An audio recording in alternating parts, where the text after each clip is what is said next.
Hello, I'm Susan Reiser, pastor and teacher at Old South Church in Hollowell, Maine. This is the word of the week. The week is July 10th, 2025, and this week's word is the word mortality. I am just back from a vacation to Germany, Austria, and northern Italy.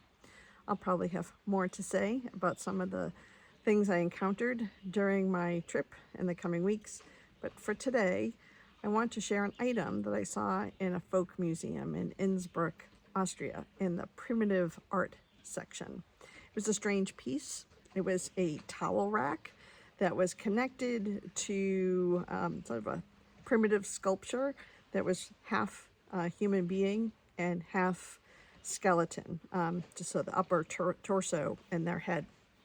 I have no idea what the purpose or meaning of this towel rack was that lived in someone's home near Innsbruck, Austria, sometime around the year 1675, but I suspect it has something to do with being a reminder of our mortality.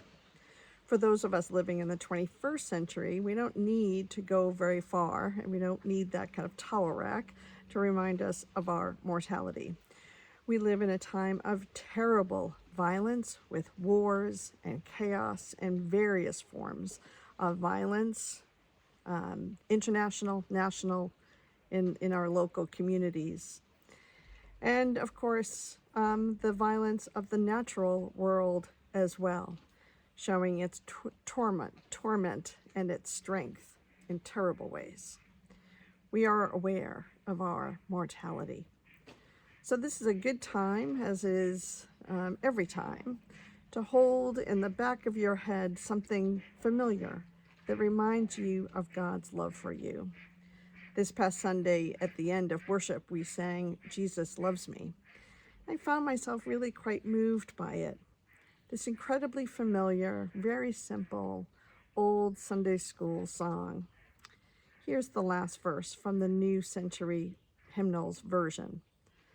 Jesus loves me still today, walking with me on my way, wanting as a friend to give light and love to all who live.